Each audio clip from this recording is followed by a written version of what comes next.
Damas y caballeros, estoy con Jaime Gabaldoni. Al fin tengo la oportunidad de convivir con uno de los periodistas más importantes de Latinoamérica, de origen peruano, pero vives en Miami. ¿Desde hace cuánto tiempo? Desde el 2001. Oye, llevo un buen rato ahí. Ya perdí la cuenta. Yo tengo la pregunta, ¿por qué los autos? ¿Qué te gusta de los autos como para haberte metido en este mundo? Es difícil porque es difícil llegar a una respuesta realmente puntual sobre eso, porque mis primeros recuerdos sobre los autos son cuando viajaba con mi padre, los fines de semana nos íbamos de campamento, acampábamos mucho.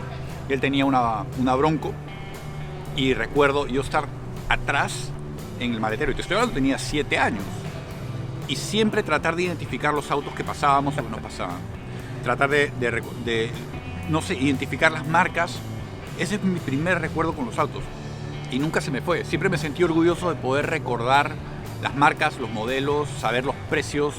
Y entonces realmente decir por qué los autos, no sé, yo creo que hubieran podido ser los aviones. Es que es algo que viene como desde que eres chico, ¿no? Que en un punto te empieza a llamar la atención los autos y te empiezas ya a poner demasiado exquisito en saber, en el conocimiento de los autos. A mí me pasó en un punto que ya más recientemente me puse a identificar los autos por las luces en el retrovisor. Claro. De empezar por las luces, si tiene una ceja LED o no, te digo, ya hablo de años recientes, de ponerte a ese nivel de que te gusten tanto los autos. Sí, y sabes que yo veo que algunas personas que yo conozco es un gusto adquirido, ya sea porque sus padres han estado involucrados con los autos o algún familiar. Pero en mi caso, mi padre nunca estuvo involucrado con los autos, ni mi madre, ni nadie. Yo ya no sé qué creer, pero me han pasado tantas cosas, o sea, con corredores antiguos. Yo siempre he sido muy fanático de los pilotos de Fórmula 1, pero no tanto de los modernos, más de la época anterior. Me siento por alguna razón muy identificado con esa gente. ¿Sientes como que en tu vida pasada llegaste a algún corredor a lo mejor? Te puedo decir hasta el apellido, hermano. A ver. Ascari. Mira nada más. ¿Sabes? Porque mis 40 años los celebré en Milán, solo. Y dije, voy a perderme en Milán. Y resultó que me perdí y terminé en la tumba de Antonio y Alberto Ascari. Y ese día, el día de mi cumpleaños 40, se celebraba el 50 aniversario de la muerte de Antonio Ascari. Para mí fue... Estuve en la Rolex 24 este fin de semana y los pelos se me paran. O sea, realmente uno lo lleva en la sangre, ¿no? Yo creo que tú también lo sabes. Si pudieras tener un solo carro para el resto de tu vida, ¿cuál sería? Por el resto de mi vida. Uno solo. O sea, el que sea, sin importar el precio, pero ese auto lo vas a tener el resto de tu vida. Yo creo que tendría que ser un Porsche GT3. Pero sé que los GT3 de la última generación son indestructibles, por lo que entiendo. Y la verdad que me identifico mucho con ese auto. Ok, y si tú, o sea, de los autos que probaste el año pasado, ¿cuál fue tu auto preferido? Que a lo mejor te sorprendió más, de cualquier rango de precios. La Raptor. La Raptor. Me encantó. Ese auto se ve impresionante. Me No he tenido encantó. oportunidad de probarlo, pero sí se ve increíble. Es que es un producto que ha sido diseñado en mente andar en baja a altas velocidades, orientado al piloto. ¿Y cuál te ha decepcionado más de todos los autos? Me ha decepcionado, uy. Bueno, ¿sabes? Hay carros que me decepcionaron porque se me rompieron sin haber tenido, no el año pasado ni durante mi carrera aquí en los Estados Unidos. El primero que me decepcionó mucho fue el Chevrolet Malibu, que me parece que fue el del 2006. Me pareció bueno, es que era muy feo. No, pero terrible el auto, o sea, de verdad, un carro malo. Y otro que me decepcionó mucho, y yo sé que mucha gente me va a odiar, fue el Mitsubishi Evolution.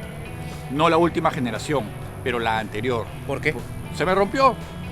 Recuerdo que mi hermano me había venido a visitar, íbamos a ir a Sebring, estábamos en el auto cool, nos montamos en la autopista y en menos de una milla el clutch, el embrague al fondo.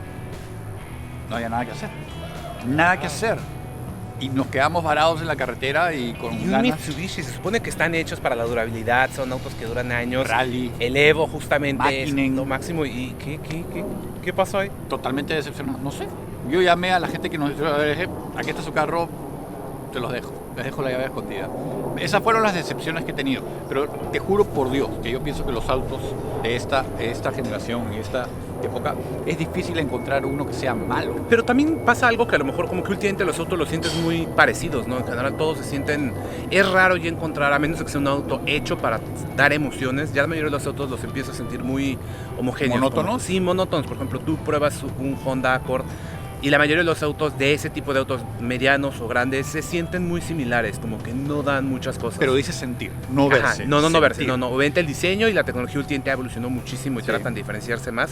Pero yo siento que a veces el manejo no haya mucha diferencia entre un auto y otro, se parecen mucho, a menos de que manejes a lo mejor un Miata o a lo mejor algún eléctrico que realmente está hecho para dar emociones de manejo. Sí, y creo que tiene sentido y creo que pienso que hay autos que no están diseñados específicamente para diferenciarse por manejo. Es decir, un Corolla, por ejemplo. Sí, está hecho para prenderse y que funcione y se mueva y ya. Claro, porque la gente que compra ese auto no están buscando un manejo particular. ¿Me explico? Sí, entonces, ya recuerda que tienen las prioridades para ellos son economía de consumo, economía en general, y ser prácticos y que sean confiables.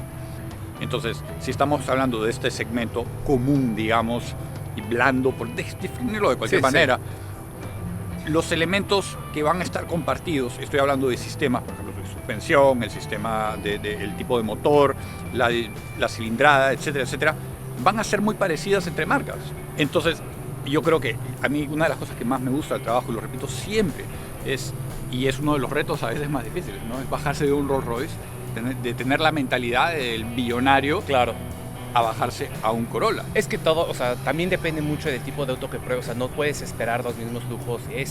Parece algo tan simple que decir, no puedes esperar los mismos lujos de un Rolls Royce que de un Corolla, pero creo que a la gente a veces realmente se le olvida, o sea, piensa que cuál es el propósito de un auto, que a lo mejor un Corolla está hecho justo para la facilidad de manejo y no por eso tiene que ser divertido manejar, porque no es su propósito. Claro. O sea, cada auto está diseñado para una persona específica en mente y para un propósito de uso diferente. La gente a veces siento que se le olvida eso. Y nuestro trabajo es ponernos en la mente de ellos. Y también ver como cuáles las opciones dentro del mismo rango, ¿no? Porque a mí me ha pasado, por ejemplo, que de repente digo, no sé, una CRV o de repente me acuerdo que probé recientemente el Miata y me decían, por ese precio me compro una CRV y le digo, pues sí, pero no tiene nada que ver una CRV por un Miata.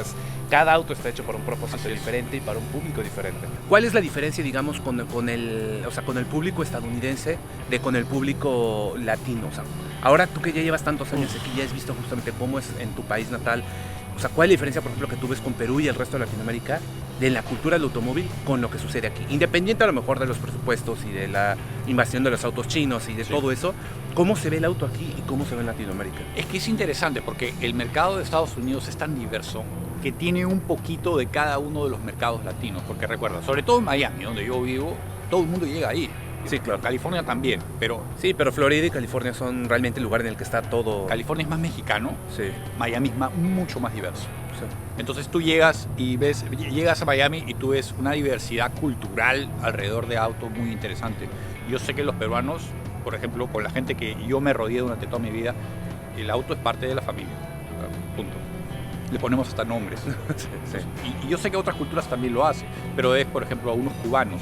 Los cubanos no tienen una cultura de autos, tienen su cultura de autos, pero es diferente, porque por el tema de las restricciones de importación que tuvieron durante tantos años, entonces llegan de Cuba sin tener experiencia de manejo, sin tener una cultura de autos actual, digamos, y se adaptan a esta nueva cultura de vida, de manera acelerada. Y la gente, por ejemplo, de Sudamérica, colombianos, venezolanos, cada uno trae algo diferente. Pero yo creo que la gente, el común, la identidad que yo encuentro es que ven el valor. La gente que la mayoría de gente que hemos venido, ¿sabes?, por nuestros propios medios y estamos luchando por el American Dream, llamarlo de alguna manera, tenemos mucha conciencia del valor del dinero, el valor de las posesiones. Claro. Y las cuidamos mucho. Es que es muy diferente, porque por ejemplo siento yo que aquí en Estados Unidos la mayoría de los ciudadanos aquí toman el auto como si fuera una appliance, o sea, de que solamente lo usas para lo que está hecho, para transportarte A a B. Son pocos los que realmente lo toman como un estilo de vida, como algo diferente. ¿Pero te refieres a los gringos? Ajá, sí, directamente aquí. Porque el latino es al revés.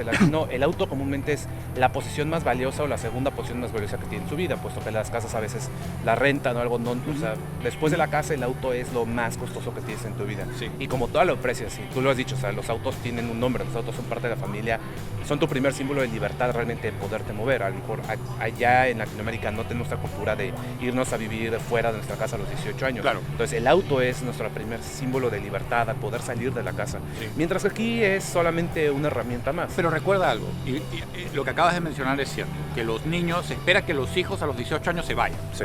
Esta es una sociedad disposable, como lo dice. Ajá, sí. Como la traducción que sí, sería desechable. Sí. Es la sociedad desechable, porque los electrodomésticos todo se bota. Los hijos se botan, teléfonos, los autos se tecnología, botan. todo. Entonces no tienen ese attachment, no se involucran Claro. emocionalmente quizás por esa misma razón.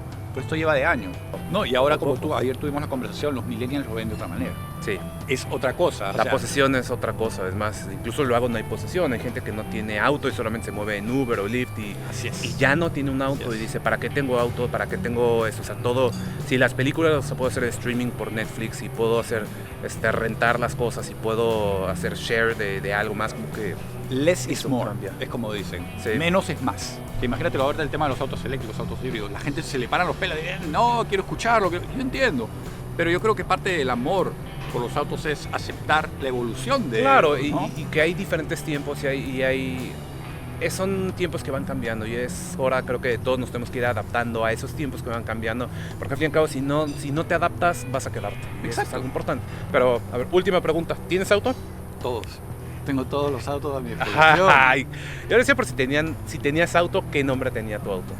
Bueno, tuve autos, pero los tuve que vender. Porque ahora tengo la fortuna de recibir autos siempre y el espacio que necesito. Yo ya apliqué la misma y mi pobre Leonidas ya se va. Leonidas, no, yo tenía mi Bocho, que mi pobre Bocho siempre lo extraño. Ese es el auto con el que desarrollé aún más mi pasión por los autos, porque trataba de arreglarlo y lo modificaba yo mismo. Y me encantaba embarrarme con él. ¿Y qué nombre tenía? Bocho. Bocho. Lo llamaba el Bocho. El Bocho. Volky.